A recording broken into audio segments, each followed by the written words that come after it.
The woman from the Kentucky Attorney General's office had a habit of going still when something surprised her. Not frozen still, the way water goes still before it reflects something clearly. Diane Corbin had developed this quality over 6 years of investigating fraud, consumer deception, financial crimes that left ordinary people with less than they started with, and she had learned that the stillness was useful, that it let her absorb what she was seeing without the interference of premature reaction. She was very still now. The ledger on her desk was green-covered, the standard accountant's variety available at any office supply store, the kind that had been manufactured to the same specifications for 80 years, because there was nothing wrong with the original design. This one was filled from the first page to the last in handwriting that belonged to a person who had decided long ago that if a thing was worth recording, it was worth recording so that someone else could read it. Precise. Even. The columns were ruled in pencil before the ink went in. Every entry dated. Every number cross-referenced to a notation in the margin. She turned pages, she kept turning. In the chair across her desk sat a man who had driven 4 hours from Bell County that morning, departing before the sun had cleared the ridgeline in a truck he had maintained himself, and that ran by all available evidence without complaint. He was 71 years old. He wore a flannel shirt that had been washed and pressed. He had no attorney with him, no advocate, no representative of any kind. He had the ledger which was now on her desk, and he had the patience of someone for whom patience was not a virtue so much as a baseline condition of existence. Diane reached the summary section at the back. The cross-referenced deed records, the appraised values set against hammer prices, the resale figures pulled from county property records and entered in the same careful columns as everything else. She looked at the calculations. She looked at the man. "Mr. Dees," her voice came out quieter than she intended. "How long did it take you to put this together?" Harlow Dees considered the question the way he considered most questions, without rushing, as though the answer deserved the same attention he had given everything else in the ledger. 14 months, he said. Give or take. She looked at the ledger again, at the 9 auction records, at the 3 recurring bidder numbers, at the margin notation that read in the same unhurried hand as everything else, brother-in-law confirmed via deed record, cross-reference lot 14 November transaction. "And you did this on your own," she said. "I had the time," Harlow said. She closed the ledger the way you close something that has just altered the character of your afternoon, and she stood and she said she needed to get her supervisor, and she meant it. "Pull it back now. Pull it back 14 months to a Tuesday in July that smelled of cut grass and warm cattle, and the particular dry electricity that gathers above a crowd assembled outdoors under a sky that has been bright since before most of them woke up. Pull it back to Harlan County, Kentucky, to a hillside farm on the kind of ground that builds a man's legs over decades, because the terrain simply doesn't accommodate flatness, into a morning that was already in the high 80s by 10 o'clock and climbing. The Caldwell farm had been a working operation since 1969, when Earl Caldwell had purchased the land at 32 years old, with money saved over 7 years of labor that had left permanent marks on his hands and a permanent understanding in his body of what it meant to want something badly enough to work for it without certainty of outcome. 160 acres of it. Steep pasture on the upper slopes where a man got his exercise whether he wanted it or not, and creek bottom fields below where the soil ran dark and productive and didn't require much argument to grow good grass. A farmhouse that had been added to twice over the decades, each addition done carefully and in keeping with what was already there.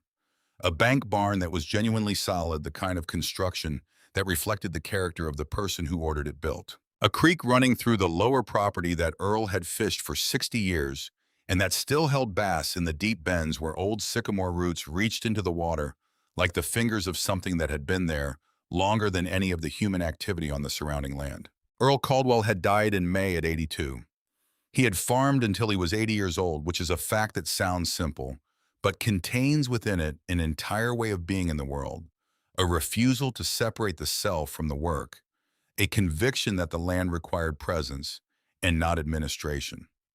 The 2 years of declining health that followed had reduced him to watching from the porch what he could no longer accomplish in the field. For a man like Earl, that watching had its own particular weight. He left the farm to his granddaughter Nora. Nora Caldwell was 34 years old, a graphic designer working out of Lexington, and she had loved her grandfather with the uncomplicated totality that is available to grandchildren who were never required to negotiate the complicated dynamics of being his child. She had spent summers on the farm as a girl. She knew the creek. She knew the sound the barn made in wind. She had loved Earl Caldwell completely, and she had loved the farm genuinely, and neither of those facts made the question of what to do with 160 acres of hill country in Harlan County any simpler to answer. She spent 2 months after Earl's death working through the possibilities with the honesty of a person who knows the difference between what she wants to be true and what is actually true. She considered renting the land to a neighboring operation. She looked at the numbers and the logistics in the distance. She considered holding it as a long-term investment. She considered briefly and with real seriousness whether there was a version of her life in which she managed the property herself from Lexington, drove down on weekends, learned what she didn't know. She gave that version its full consideration before she set it aside. The honest assessment was this: the farm would be better served by someone who could work it fully than by her well-intentioned remote management. The land deserved more than an heir who loved it without being able to tend it. She decided to sell. Colt Graver came to the farm in June representing Pinnacle Rural Auction Group. He was in his mid-50s, trim, well-organized, in the manner of a man who has built his self-presentation into something that functions like a credential. He spoke with the practiced fluency of someone who has spent a career explaining unfamiliar processes to people who are not in a position to evaluate the explanation, which is to say, he spoke with a fluency designed to produce comfort rather than understanding. He told Nora that the farm would receive full market exposure, that Pinnacle's registered bidder database covered 4 states and included every serious agricultural land buyer in the region, that the competitive auction process was the most reliable mechanism available for achieving maximum value in an estate sale context, that she was in good hands. Nora believed him. She had no particular reason not to. She signed the contract with Pinnacle Rural Auction Group in the 3rd week of June, and she began making the arrangements that needed to be made, and she trusted the process the way a person trusts a process when they have no way of knowing what she didn't yet know. Harlow Dees had been attending farm auctions in eastern Kentucky since he was 16 years old, when his father had taken him to an equipment sale in Bell County on a Saturday in September, and Harlow had spent the entire proceeding watching the mechanics of it. Not the lots, not the prices, but the system itself, how it moved, how the crowd functioned as a collective organism, how the auctioneer managed rhythm and attention, how genuine competition between bidders had a particular quality of energy that was different from everything else happening in that field. He had been watching systems his entire life. 50 years of mechanical work had given him a relationship with the way things operated that was somewhere between skill and instinct. The capacity to register anomaly before analysis caught up with sensation, to hear a wrong note in an engine's rhythm, the way a musician hears a wrong note in music at a level below conscious processing. He had diagnosed failing components by sound alone, by the particular quality of a vibration, by a smell that was fractionally wrong, by a rhythm of operation that was 1 degree off from what it should be. He retired at 68 after half a century of that work, and found, as men of his temperament often find, that retirement was not the condition he had been told it would be. He did not want to fish every day. He was not interested in moving somewhere warmer. He had lived within 12 miles of where he was born for his entire life, and he had no desire to change that. What he did in the absence of the work that had structured his days for 5 decades was continue to attend farm auctions. He had been going to them for years already, not to buy. He rarely bought anything at auctions anymore, but for the same reasons that men of his generation went to diners or hardware stores. Community, familiarity, the pleasure of being among people who spoke the same language, which in this case was the language of agricultural commerce, of what land was worth and who was moving it and what the patterns were. He knew the patterns. That was the accurate description of what 50 years of mechanical attention had left him with. He knew what things looked like when they were running correctly. On the 2nd Tuesday of July, Harlow drove to the Caldwell farm auction. He had known Earl Caldwell the way you know people when you have lived within 12 miles of them for 50 years, without ever becoming close friends, which in eastern Kentucky means you know the important things. You know whether a man's word is good. You know whether his land is well kept. You know his reputation in the particular way that rural communities develop reputations not through gossip, but through accumulated observation. Earl Caldwell's reputation was that he was a straight dealer and a serious farmer, and that his land was good ground. Harlow came to the auction to see what good ground would bring. He arrived early enough to find a position at the back of the crowd. This was habitual. He always stood at the back where he could see the full field of bidders rather than the auctioneer's face. He had learned long ago that what happened in a crowd at an auction was often more interesting than what happened on the stand. The crowd that Tuesday was perhaps 40 people, a mix of neighboring farmers, land investors, the casually curious, a few faces Harlow recognized from other auctions, a few he didn't. Colt Graver worked the portable stand near the barn with a microphone system and a registered bidder number program, and the fast rhythmic call of an auctioneer who knew how to maintain momentum through a lot sequence. The personal property lots went first. Equipment, tools, household items accumulated over 60-some years of a working life. Harlow watched them move through without particular attention. He was watching the crowd, 3 men. He noticed them in the first 20 minutes not because they did anything wrong, but because of what they didn't do. They were positioned in different parts of the crowd, one near the equipment, one toward the left edge of the gathering, one standing slightly back from the main body of bidders, and they held their numbered paddles without raising them. This was not unusual in itself. Plenty of people at any auction attend without bidding or without bidding early. What registered with Harlow at the level below analysis was something more subtle: the quality of their attention. They were watching the proceedings the way people watch something they are managing rather than something they are experiencing. There is a difference, and it is visible if you know what to look for. A person experiencing an auction has a certain kind of engagement. They track the item being sold, they respond to prices. Their body language shifts with the momentum of competition. A person managing an auction has a different quality of stillness. They are processing rather than reacting. They are waiting for a specific cue. These 3 men were waiting. The real property lot was called in the early afternoon. 160 acres, the Caldwell homestead. Opening bid requested at $50,000. One of the 3 men raised his paddle. Colt Graver acknowledged it smoothly and called for 55. The crowd was quiet. Harlow watched. A woman he didn't recognize standing near the center of the group wearing a blue jacket, despite the heat, the kind of determination in her posture that belongs to someone who came with a number in mind, offered 52,000. The first man went to 54. The woman considered went to 56. The second of the 3 men, not the first, raised his paddle at 58. The woman paused. She went to 60. Then the third man entered at 62. The woman stopped. The bidding continued among the 3 men. 64, 66, 68, 70, moving in increments that looked from a distance like genuine competition. But Harlow was not watching from a distance. He was watching the way he had watched engines for 50 years, and what he saw was not competition. The hesitations were too consistent. The increments never varied. No one pushed. No one showed the involuntary physical signals of genuine desire, the slight lean forward, the unconscious calculation visible in the face of a person deciding in real time whether they can afford to go higher. These men were performing the form of competition without its substance. The hammer came down at $187,000. Bidder number 14, one of the 3 men. Harlow stood at the back of the crowd with his auction program and looked at the number. He had looked up the county appraisal record before coming.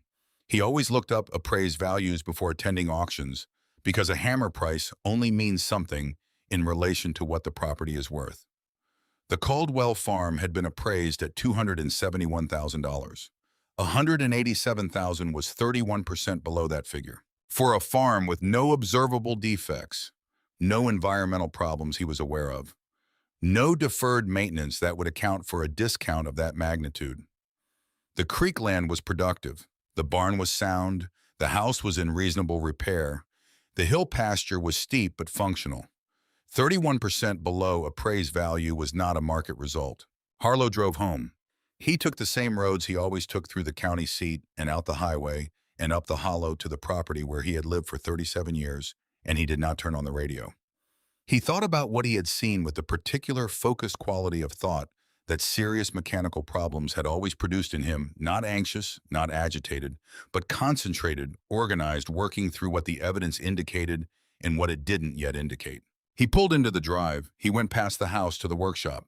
The workshop was where Harlow had spent the majority of his working life, not this specific workshop which had been built to his specifications when he purchased the property, but workshops of this general character with the smell of oil and metal and the particular quality of lamplight in a space designed for close work. He still kept tools here. He still did small jobs for neighbors, not because he needed the money, but because the work was satisfying and because the alternative was not working, which did not suit him. He sat down at the workbench. He opened the drawer where he kept his record supplies. He took out a new ledger, green, covered the standard accountant's variety, the same kind he had used for parts orders and repair logs for 5 decades, and he set it on the bench in front of him. He wrote the date at the top of the first page. He wrote the auction location. He wrote Pinnacle Rural Auction Group, and beneath that, Colt Graver. He wrote the 3 bidder numbers he had noted during the proceedings. He wrote the hammer price. He wrote the appraised value. He wrote the percentage difference, 31% below appraisal. He closed the ledger. He sat in the workshop for a while under the lamp with the smell of oil around him and the summer dark coming on outside the windows. He was not certain yet. He was almost certain, which was a different thing, and he had spent 50 years learning the difference. An almost certain diagnosis of a mechanical problem sent you looking for more evidence, not to the parts store. An almost certain diagnosis of anything sent you looking for more evidence. He went to the kitchen. He made supper, eggs and toast, because it was late and he wasn't particularly hungry. He watched the evening news. He went to bed at his normal hour. Before he turned off the light, he had already decided what he was going to do next. The following morning, Harlow drove to the public library in Harlem. He had not come here looking for legal research that would come later. He came because the library had a computer terminal with a reliable internet connection, and because his granddaughter had shown him 2 years earlier how to use the county deed records database and the property appraisal portal maintained by the Harlan County Assessor's Office. He had used these tools before in a general way when he wanted to understand what land in a particular area was selling for. He had never used them the way he was about to use them. He looked up the Caldwell Farm deed transfer first.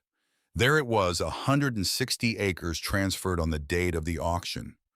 Hammer price recorded as consideration bidder number 14, corresponding to a name in the Pinnacle registered bidder system, which was posted publicly as Kentucky auction law required. The name was Darren Speck. He wrote the name in the ledger. Then he looked up the schedule of upcoming Pinnacle Rural Auction Group events. Kentucky's auction board maintained a public listing of licensed auctioneers and their scheduled sales. Pinnacle had 11 real property auctions on the calendar over the following 12 months, spread across 4 eastern Kentucky counties. Harlow sat at the library computer and looked at those 11 dates. He was 71 years old. He had no particular obligations on any of those dates. He had considerable patience, which was not something he had ever thought of as a skill until he encountered people who didn't have it. He had the green ledger in his jacket pocket. He copied the 11 auction dates, locations, and property descriptions into the ledger. He drove home. He sat in the workshop and looked at what he had. One data point was not a pattern. One auction with a hammer price 31% below appraisal was not by itself evidence of anything except possibly a bad day, an undermarketed sale, a thin crowd. He had seen thin crowds at farm auctions produce legitimate low prices. He had seen motivated sellers accept outcomes that didn't reflect full value because they needed the liquidity. There were legitimate explanations for a single anomalous result. What would make it more than a single anomaly was repetition. If the same structural signature appeared at multiple Pinnacle auctions, the same cluster of bidders, the same rhythm of false competition, the same suppressed outcomes, then the probability of legitimate explanation collapsed. The probability of something else rose to a level that required action. He decided to attend 9 of the 11 scheduled events. He chose 9 because the remaining 2 were scheduled on dates when he had prior commitments. He considered genuinely important a medical appointment he had already rescheduled once, a family occasion he would not miss. 9 out of 11 was sufficient. If the pattern was there, 9 auctions would show it. If it wasn't there, 9 auctions would show that too. 3 weeks after the Caldwell auction, Harlow drove 40 minutes to a property sale in Leslie County, 112 acres of mixed ground timber and pasture belonging to the estate of a man named Cecil Pruitt, who had died in the spring. Harlow arrived 45 minutes before the auction was scheduled to begin. He positioned himself at the back of the crowd as it assembled with a view of the full field of registered bidders. He photographed the posted bidder list with his phone. His granddaughter had shown him how to do this a year ago for reasons unrelated to the current project, and he had found the capability unexpectedly useful. He noted the bidder numbers in his ledger before the auction started. Two of the three numbers he had written down from the Caldwell auction appeared on the Leslie County registered bidder list. Harlow absorbed this information without visible reaction. He watched the early lot's personal property equipment tools. The two familiar numbers remained inactive. The crowd moved through the morning with the normal rhythms of a working auction competitive, where the lots were desirable thin, where they weren't. When the real property lot was called, the pattern assembled itself with a precision that Harlow found almost mechanical in its consistency. A third bidder entered the competition early, a number he hadn't seen at Caldwell, but that appeared now with the same quality of managed participation he had identified 3 weeks earlier. The three bidders, two from Caldwell, one new, traded the farm back and forth in regular increments, while the handful of outside bidders who entered the competition fell away at prices well below what the ground was worth. The hammer came down. Harlow wrote the number in his ledger. He wrote the bidder who won. He wrote the hammer price. He had looked up the county appraisal before coming. The farm had been assessed at $164,000. It sold for $109,000, 34% below appraisal. He drove home. He added the Leslie County deed record data to the ledger when it became available online 3 days later. He waited for the next auction on the Pinnacle schedule, which was 6 weeks away in Perry County. This was how the 14 months began, not with a confrontation, not with a declaration, not with anything that would make sense as a story's beginning from the outside. It began with a man driving home from an auction in the summer heat, opening a green ledger, writing down what he had seen, and deciding to look at the next one. It began with the second Tuesday. The work developed its own rhythm over the following months. Harlow would learn an upcoming auction date prepare by pulling the county appraisal records and any available history on the property drive, to the sale position himself at the back of the crowd. Photograph the bidder list, record the auction in real time. Every bid, every bidder number, every increment, the hesitation patterns, the body language he observed. He drove home. He pulled the deed transfer records as they became available. He recorded the hammer price against the appraisal. He waited to see whether the property sold again. He was building a comparison table. That was the most accurate description of what he was doing, the same process he had always used when diagnosing a problem that didn't have an obvious single cause. The process of assembling enough data points that the pattern became undeniable, that the diagnosis stopped being a hypothesis and became a conclusion. The pattern assembled itself across auction after auction with a consistency that Harlow found simultaneously clarifying and deeply uncomfortable. Clarifying because it removed any remaining possibility that he was looking at coincidence. Uncomfortable because of what the clarity meant for the people whose land was selling at those suppressed prices. He attended the Perry County auction in September. Two of the three familiar bidder numbers appeared. The hammer price on a 90-acre bottomland farm came in 28% below the county appraisal. He attended the Clay County auction in October, where all three familiar numbers appeared, along with a fourth he hadn't seen before. The hammer price on a combined timber and pasture tract came in 33% below appraisal. He attended two auctions in November, one in Harlan County and one in Knox County. The Harlan County auction showed the pattern clearly. The Knox County auction was different. The Knox County auction had no cluster. He watched the entire proceeding from his position at the back of the crowd, and the familiar bidder numbers were not there. Not one of them. The bidding on the Knox County real property lot, 140 acres of river bottom farmland that had been in the same family since the Eisenhower administration, was genuine. He could feel it the way he felt a correctly tuned engine, the particular quality of energy that belongs to authentic competition, the back and forth of people who actually want the same thing. The hammer price came in at $231,000 against a county appraisal of $228,000. Above appraisal. Fair market result by any measure. Harlow sat with this on the drive home from Knox County and understood what it meant with the satisfaction of a diagnosis confirmed. The land market in eastern Kentucky was not soft. The suppressed prices at the pinnacle auctions where the cluster appeared were not the result of economic conditions or low demand.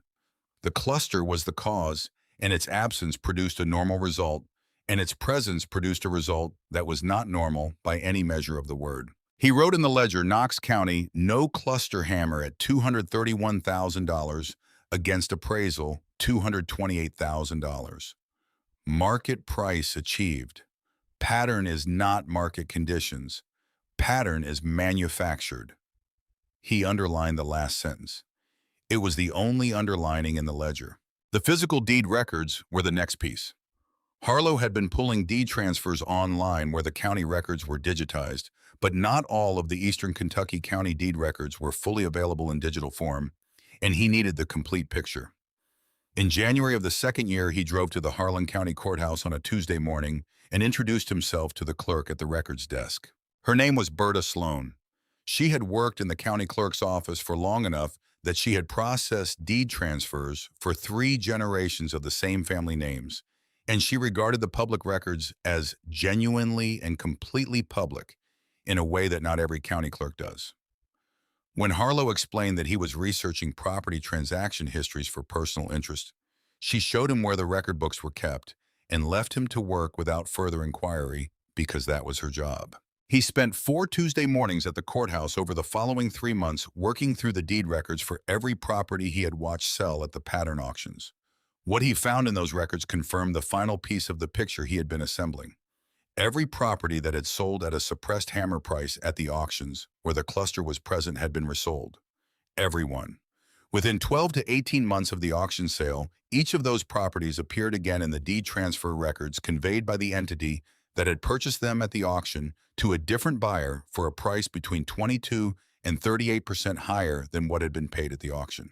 The ring was not buying farms to hold. It was buying them at artificially suppressed prices and selling them promptly at market value, capturing the difference. Harlow recorded every resale transaction in the ledger.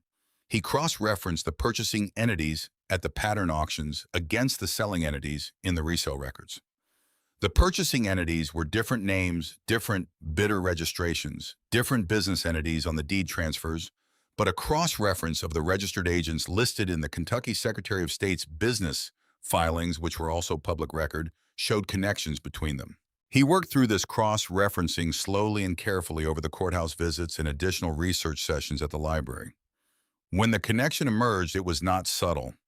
One of the bidder numbers appearing consistently across the pattern auctions, a registration under a business entity called Redstone Land Holdings, was connected through its registered agent to a man named Darren Speck. Speck's name also appeared in the Harlan County property records as a grantor in 2 of the resale transactions. A business search for Darren Speck revealed a second business registration, this one with Pinnacle Rural Auction Group listed as the management contact. Darren Speck was Colt Graver's brother-in-law. Harlow wrote this in the ledger.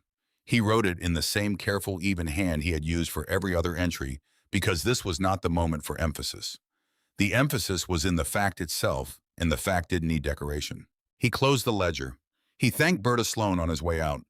He drove home through the January cold, the fields bare on either side of the road, the hill farms of Harlan County lying quiet under a sky the color of old concrete. By the time he reached his drive, he knew the outline of what he had. He didn't know yet whether it was enough.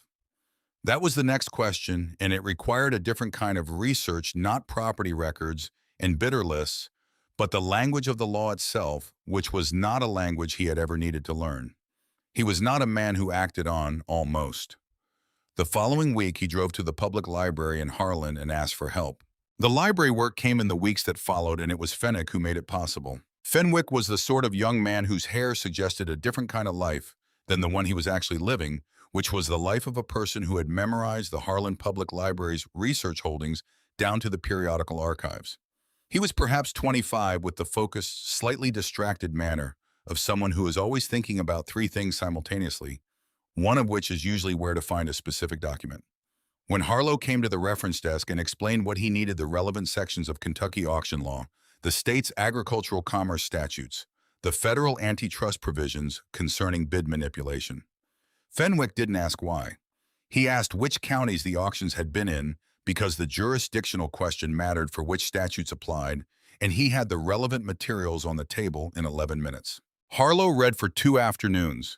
He was not a fast reader in legal documents because legal documents are not designed for fast reading, and he had learned long ago not to rush through anything that required precision. He read each section twice. He made notes on a separate piece of paper, not in the ledger, because the ledger was for facts, and these notes were for understanding. The Kentucky Revised Statutes governing auction practices describe with considerable specificity the obligations of licensed auctioneers to conduct sales in a manner that promoted genuine competitive bidding. The Agricultural Commerce Statutes extended those obligations to farm property sales conducted under estate conditions. The Federal Sherman Antitrust Act, Section 1, prohibited contracts, combinations, or conspiracies in restraint of trade, and the case law Fenwick helped him locate made explicit that bid rigging at auctions constituted exactly such a conspiracy. Then he found the term. It was in a law review article that Fenwick located in the periodical archive, a piece from a Kentucky law journal about agricultural auction fraud patterns in Appalachian counties. The term was knockout ring. The definition was precise: a conspiracy in which a group of buyers agrees not to compete against each other at a public auction. Suppressing the hammer price then divides the profit from subsequent resale among the conspirators. Harlow read the definition twice. He set the journal down. He looked at the high windows of the library's reading room, which admitted the April light in the way that old institutional buildings admit light, filtered and slightly softened, the kind of light that has no urgency to it. The definition matched what was in his ledger with the precision of a parts diagram matching the engine it was drawn from. He thanked Fenwick. He drove home. He sat in the workshop and opened the ledger to the first page and read it straight through to the last entry. And when he reached the end, he turned to the summary section he had been building since January, updating it as each new piece of information came in. He had not thought of this section as a legal brief. He had thought of it as a mechanic's diagnostic report, the presentation of evidence organized to allow another person to follow the logic from symptom to cause. It was a documented knockout ring. 9 auctions observed, 7 showing the pattern, 2 showing its absence. The absence producing fair market results, the presence producing suppression averaging 28.4% below appraised value. 3 recurring bidder numbers, one of them traceable to Darren Speck, one to an entity called Blue Ridge Property Group, whose registered agent shared an address with Speck's Redstone Land Holdings, one to a man named Clifford Baines, who appeared in the Secretary of State's records as a member of both entities.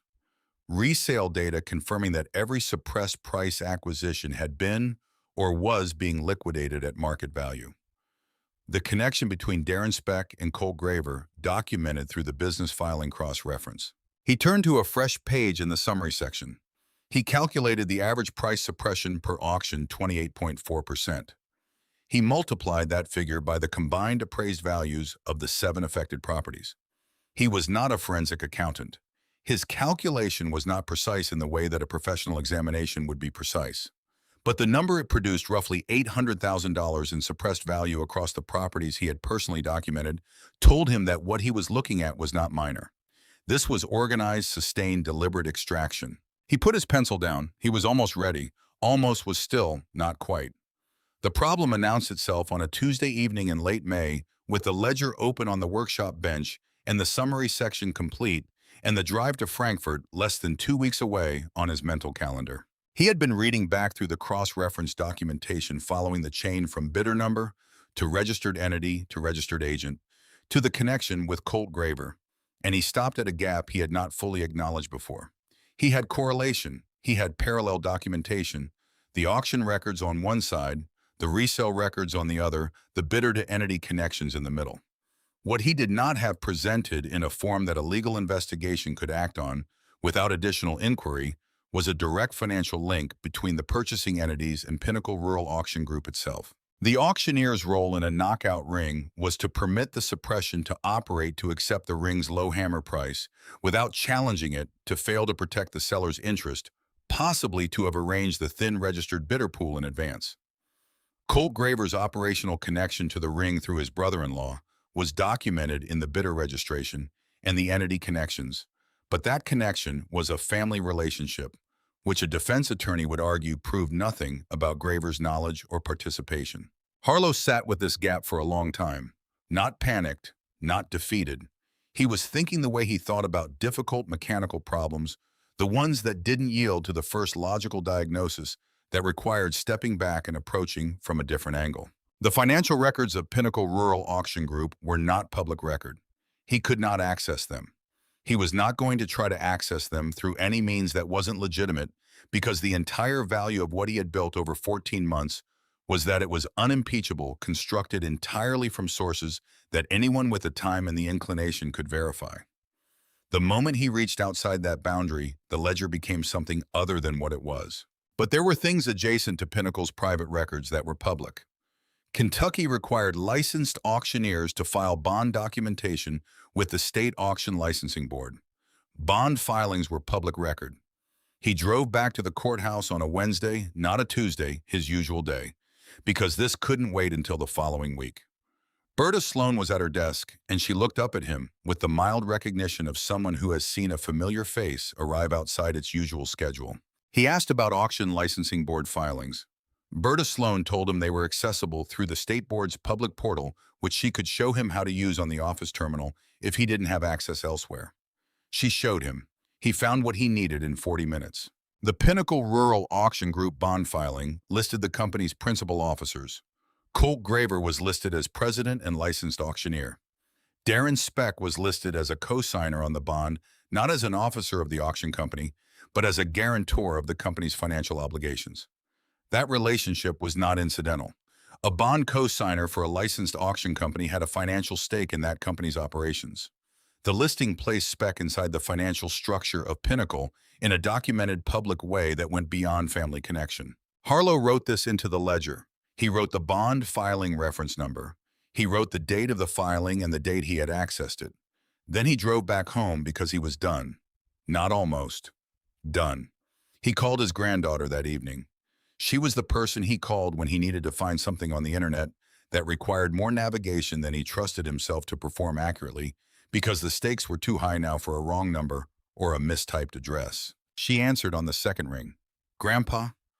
Her voice had the warmth of a person who is always genuinely pleased by a particular phone call. "Everything okay?" Everything was fine, he told her. He needed her to find the contact information for the Kentucky Attorney General's Consumer Protection Division, specifically the section that handled agricultural fraud.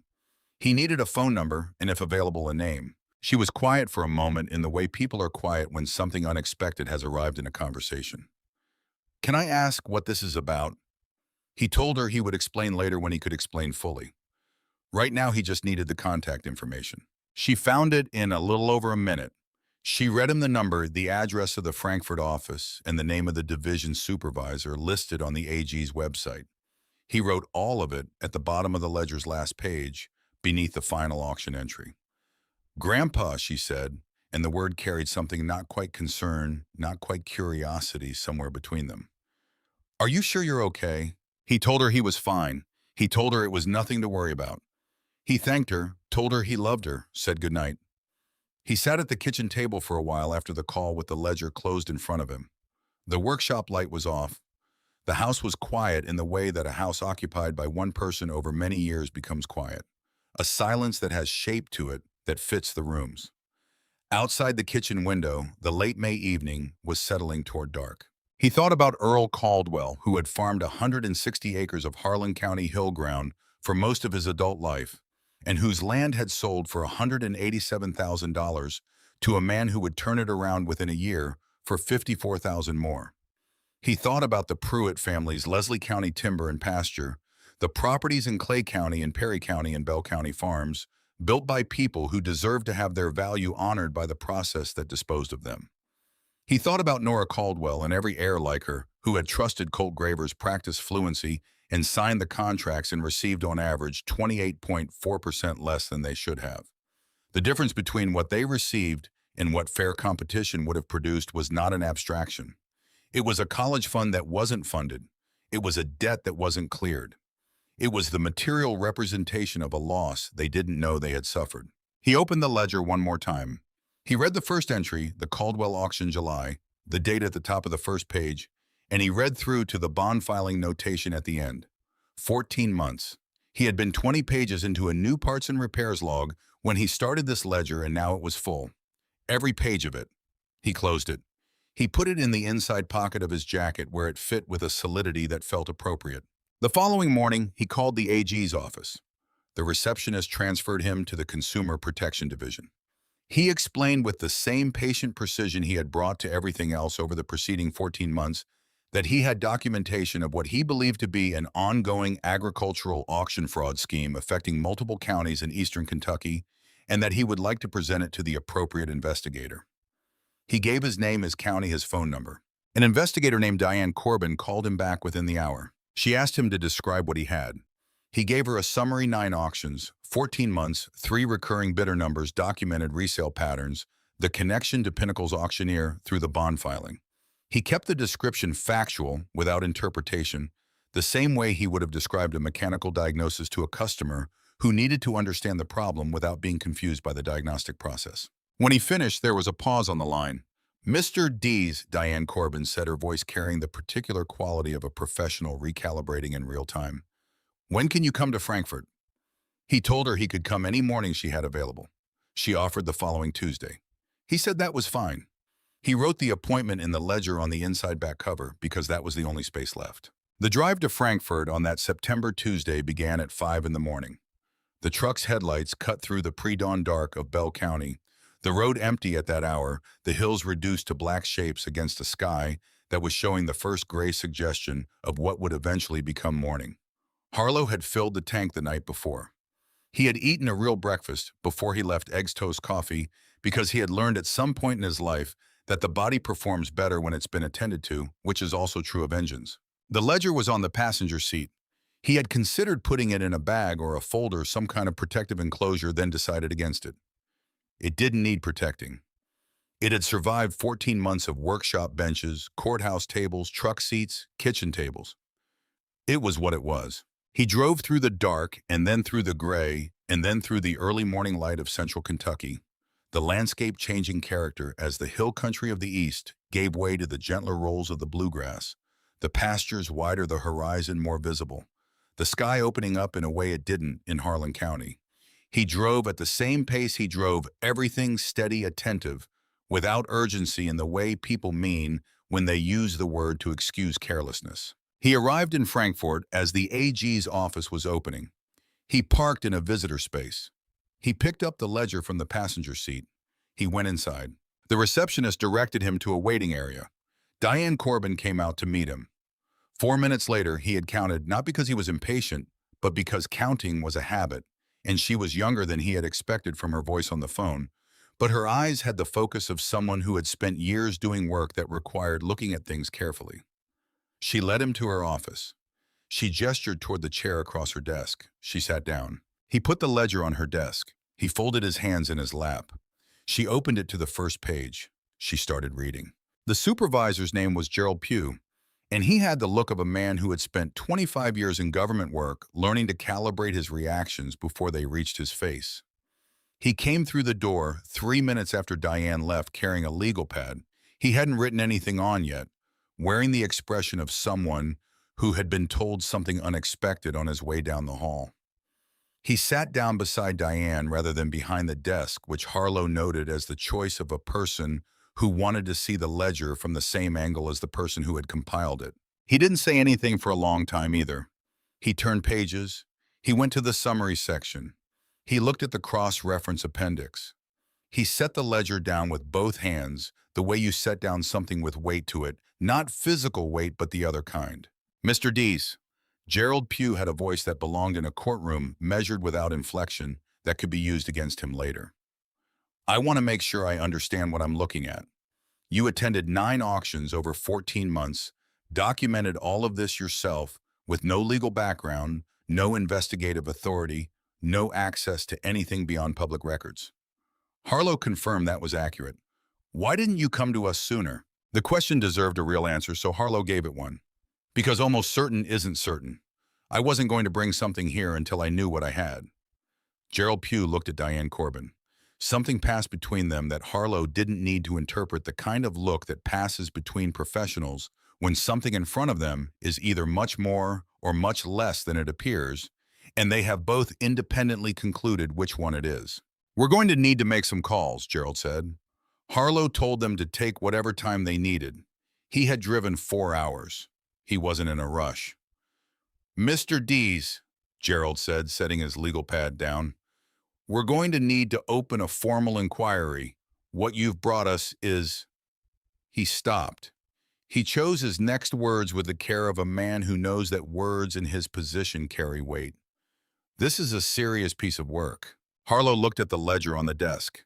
He thought about the Tuesday after the Caldwell auction, the workshop, the lamp, the empty first page.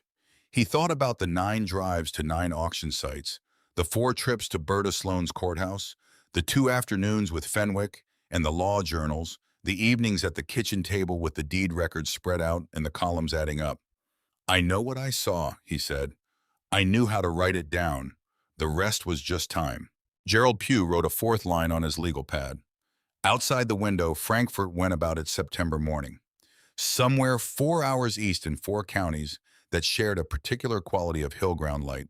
The land that had sold at those auctions was standing in that same light, the fields and creek bottoms and timber ridges that had changed hands at prices that were not what they should have been. The ledger was on the desk. The door was about to open further than it had opened yet. Harlow waited. The formal inquiry opened on a Thursday in late September, 8 days after Harlow sat across from Diane Corbin in Frankfort. He was not present for the opening. He was in Bell County in his workshop doing a brake job on a neighbor's truck because the neighbor needed the truck back by Friday, and because work that needs doing doesn't pause for the larger proceedings of the world. Diane Corbin called him that afternoon to inform him that the Consumer Protection Division had initiated a formal investigation into Pinnacle Rural Auction Group under Kentucky revised statutes governing auction fraud, agricultural commerce violations, and conspiracy. She told him that the office would be issuing subpoenas for Pinnacle's internal records, bidder communications, financial documents, and correspondence. She told him that his ledger, which she referred to as the documentation you provided, with a formality that made the phrase feel larger than its words, would serve as the foundational reference for the investigative scope. She asked if he had questions. He said he didn't. She said she would be in touch as the investigation developed, that this process would take time, that he should not expect quick resolution. He told her he was familiar with work that took time. She paused at that briefly. Then she thanked him and said goodbye. He went back to the brake job. The investigation ran 8 months. Harlow tracked its progress the way he tracked most things, at a distance, without agitation, gathering the information that came to him without grasping for information that didn't. Diane Corbin called every 3 to 4 weeks with updates that were measured, professional, carefully bounded by what she could share with a civilian source. The investigation had obtained Pinnacle's financial records. The investigation had interviewed registered auction participants. The investigation had issued additional subpoenas to related entities. What she didn't say directly, but what Harlow could read in the changing register of her voice over those months, slightly more deliberate, slightly more contained, the way a person's voice changes when the stakes of what they're carrying have risen, was that what the investigation was finding was larger than what the ledger had shown. He had known it might be. He had documented 14 months. The operation had been running longer. In November, 2 months into the investigation, a reporter from a Lexington paper called his house. Someone had noted the initial inquiry filing in the state's public records had connected Pinnacle Rural Auction Group to prior coverage of the rural land market, had obtained his name from a source Harlow didn't identify. The reporter was polite, prepared, asking reasonable questions about what he had observed at the auctions. Harlow told her without particular elaboration that he had attended some auctions and kept records of what he saw, that he had presented those records to the AG's office, and that the investigation was in the hands of people better equipped than he was to pursue it. She asked if he would speak in more detail.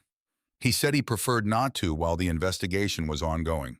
She asked if there was anything he wanted people to know. He thought about it with the same unhurried attention he brought to everything. The public records are public, he said. Anybody can look at them. That's why they're called that. She wrote that down. He could hear the pen. He didn't read the article when it ran because he didn't subscribe to the Lexington paper and didn't seek it out. His granddaughter texted him a link with 3 exclamation points, which he interpreted as positive but didn't follow up on, because what mattered about the investigation was not what got written about it, but what came out of it. The subpoenas produced what subpoenas produce when the underlying activity has been conducted by people who were careful in execution, but who did not imagine a 71-year-old retired mechanic would spend 14 months building a documented case from public records. Pinnacle Rural Auction Group's internal communications showed correspondence between Colt Graver and Darren Speck in the weeks preceding each of the pattern auctions emails, discussing registered bidder outreach conversations about managing the field references to properties by lot number with attached notes about target acquisition prices. The forensic accountants brought in by the AG's office built the financial picture that Harlow's ledger had sketched. They had subpoena power where he'd had only public records. They had the ability to compel production of bank statements, wire transfer records, profit distributions. The picture they built was both more complete than his and entirely consistent with it, which was the confirmation that mattered most. Not that they had found things he hadn't, but that everything he had found held up precisely under professional examination.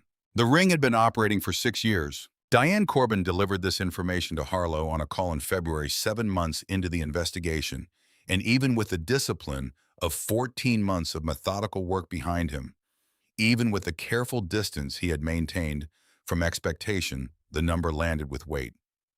6 years. He had documented the most recent 14 months.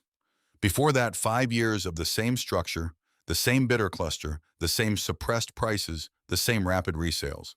The affected properties numbered 23 across 4 eastern Kentucky counties. The total price suppression, the difference between what estates received at the rigged auctions and what the same properties subsequently sold for at market, was estimated by the forensic accountants at slightly over $1.4 million. $1.4 million taken from families, from estates, from heirs who had trusted the process because they had no way of knowing what Harlow, standing at the back of a July auction with 50 years of pattern recognition behind him, had been able to see. He sat with the number for a long moment on the phone. Then he asked Diane Corbin what came next. The indictments were returned on a Wednesday in May in the Harlan County Circuit Court, which had jurisdiction over the majority of the documented offenses. Colt Graver was charged on 3 counts auction fraud under Kentucky law, criminal conspiracy, and violation of the agricultural commerce statutes governing estate auction conduct. The charges were specific and substantial. Each count carried real consequence. Darren Speck was indicted on 2 counts of conspiracy and 1 count of auction fraud. Clifford Baines, the 3rd recurring member of the bidder cluster, was indicted on 2 counts of conspiracy. A 4th individual, a name that had appeared in the financial records but not in Harlow's auction observations. A man who had served as the resale broker, connecting the ring's acquisitions to end buyers, was also charged. The 4th individual had 3 weeks before the indictments were returned, agreed to cooperate with investigators in exchange for a recommendation of reduced charges. His cooperation provided the last pieces of the financial structure that the forensic accountants had been assembling.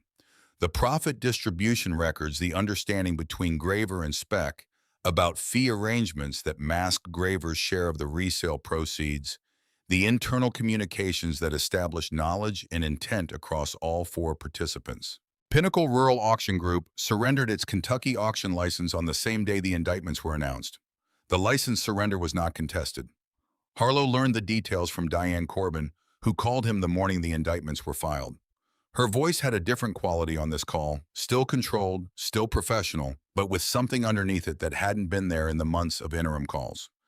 The quality of a person who has completed something difficult. "The indictments are formal," she said. "I wanted you to know before it became public." He thanked her. He meant it. "Mr. Dees." She paused in a way that had become familiar over 8 months of periodic conversation. The pause of a person choosing words that carry more than their ordinary weight. "What you built in that ledger, it was the skeleton of everything we found. Without the structural map you gave us, we would have been looking at individual transactions without the pattern that made them legible as a coordinated scheme. That matters. I want you to know that it matters." The work had mattered. He had believed it would when he was doing it, or he wouldn't have done it. But belief during the work is different from confirmation after it. He held the confirmation for a moment, the way you hold something solid after carrying something uncertain for a long time. "I appreciate you saying so," he said. The civil restitution process began in June, running parallel to the criminal proceedings. The Attorney General's office had filed a civil action against Pinnacle Rural Auction Group and the individual defendants seeking restitution for the documented victims of the scheme, the estates whose properties had sold at suppressed prices across the 23 affected auctions. The restitution pool was constructed from the defendants' assets, which were significant but not sufficient to make every affected estate completely whole. The ring had captured real money over 6 years, but the assets available for restitution after legal costs, after the portions that had been dissipated or moved, amounted to less than the full calculated suppression. What the restitution process produced for each affected estate was a partial recovery, not the full gap between the rigged hammer price and what fair competition would have produced, a meaningful portion of it. The AG's office had been careful in how they described this outcome publicly because partial recovery is not complete justice, and they were not in the business of overstating what they had achieved. Nora Caldwell's portion of the restitution was calculated based on the documented suppression on the Caldwell farm, the gap between the $187,000 auction price and the $241,000 resale, adjusted for her transaction's share of the total suppression. The number was meaningful. It was not the full $54,000. It was enough to matter, which is the most accurate way to describe what partial justice amounts to. She received the notification letter from the AG's office on a Tuesday in late June. She read it twice. She put it down. She picked up her phone. Harlow was in the kitchen when the call came, eating lunch, a sandwich, the radio on low, the window above the sink showing the particular green of eastern Kentucky in early summer when the light is full and the hills are heavy with it. The number on his phone was a Lexington area code he didn't recognize. He answered because he always answered numbers he didn't recognize. A person might need something. "Is this Harlow Dees?" The voice was young female, slightly unsteady in the way a voice is unsteady when the person using it is managing more emotion than the words are supposed to carry. He said it was. "This is Nora Caldwell." A pause. "Earl Caldwell was my grandfather." He knew the name.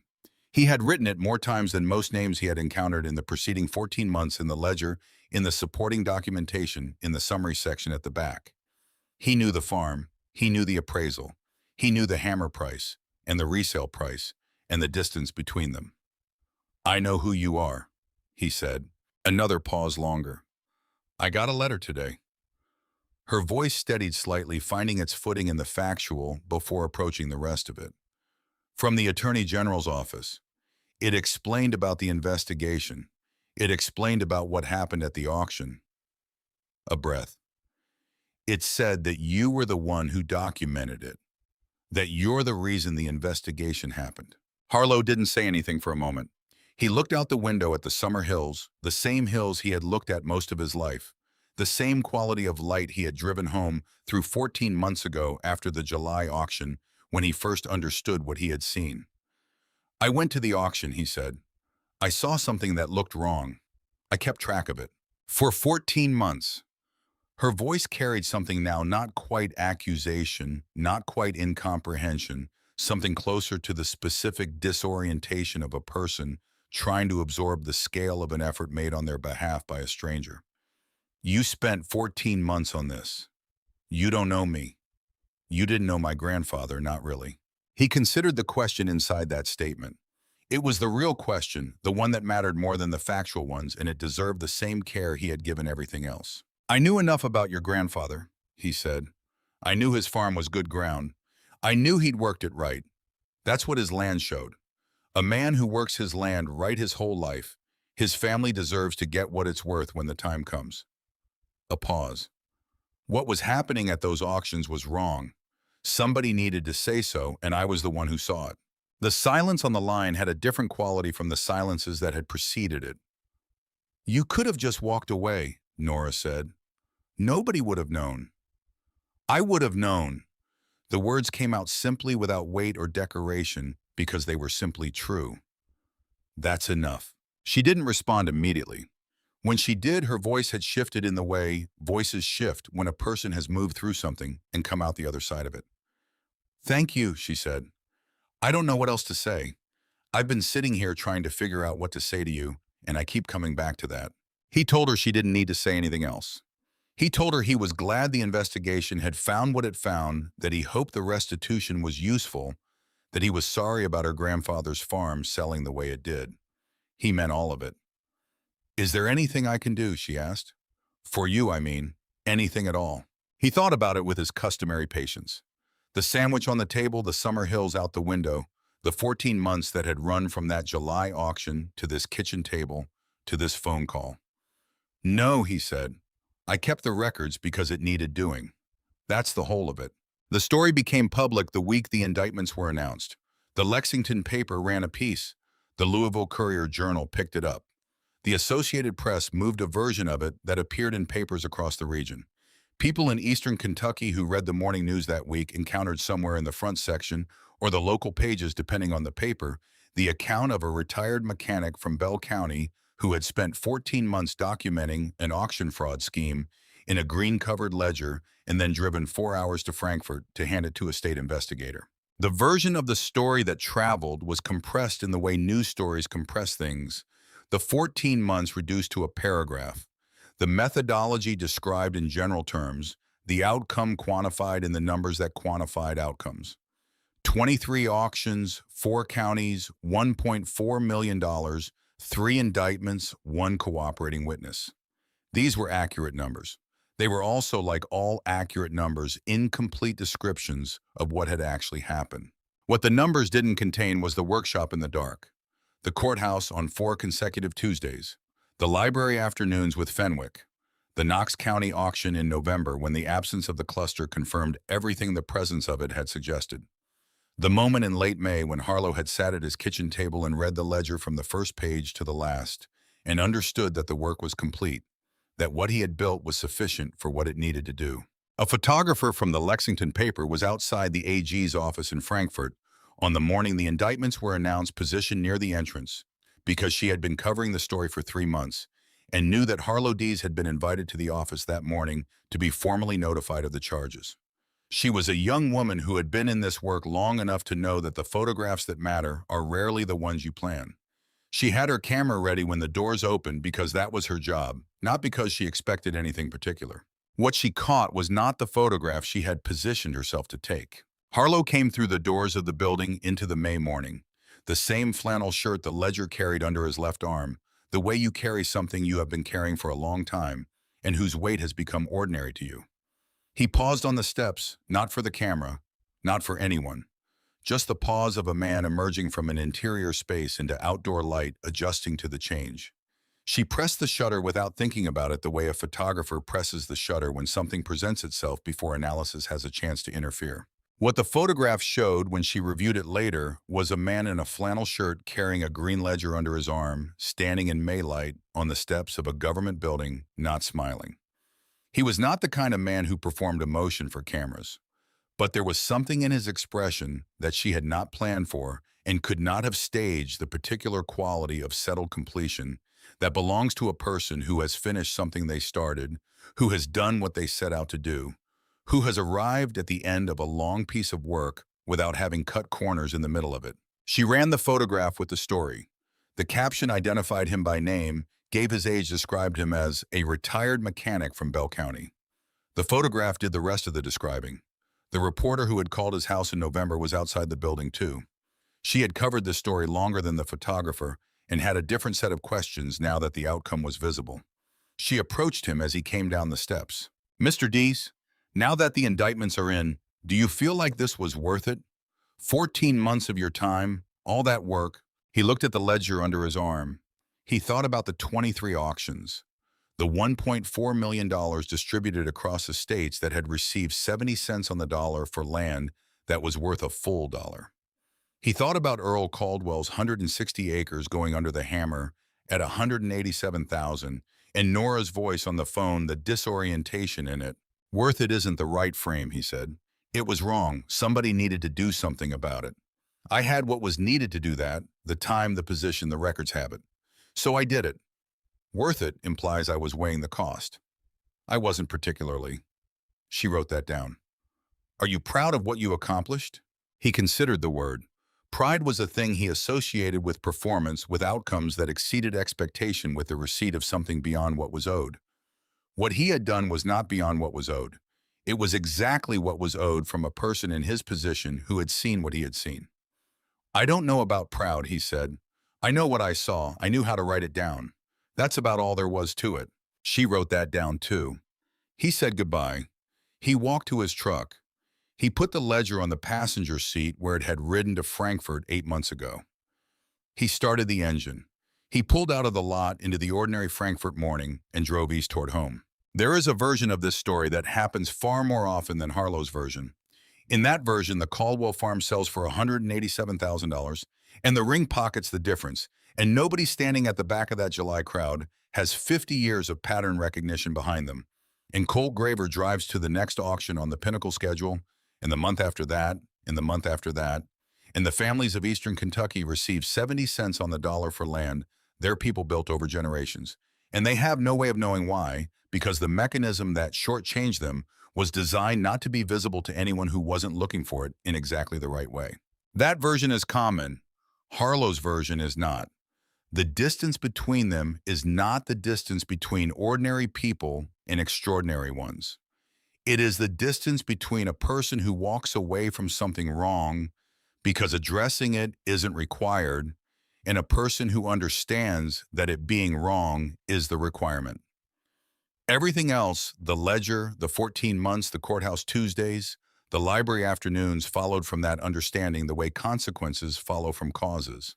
Harlow Dees is 73 years old now. He lives in the same house in Bell County he has occupied for 37 years, 12 miles from where he was born. The truck has 211,000 miles on it. He maintains it himself. It runs without complaint. He still attends farm auctions. Not as many as he did in the years before the investigation. Not the sustained attendance of a man on a mission, but the regular occasional presence of someone who has always found auctions useful for understanding the state of things. He stands at the back of the crowd. He watches. He is not looking for fraud specifically. He has not appointed himself the permanent watchman of Eastern Kentucky's agricultural auction market. What happened with the Pinnacle ring was a particular situation that required a particular response, and he gave it, and it is done. The ongoing institutions, the AG's office, the State Auction Licensing Board, the increased scrutiny that followed the Graver case in how estate auction proceedings in the region are monitored, are better equipped than one retired mechanic to provide systematic oversight. But he watches because watching is what you do when you care about something. Because the land that changes hands at those auctions belongs to families, to the work of generations, to the accumulated meaning of a way of life that deserves honest dealing at its end. Because someone standing at the back of the crowd with the capacity to see clearly has an obligation that doesn't expire with the completion of any one task. He keeps a new ledger. It is not an evidence ledger. There is nothing in it that would interest an investigator.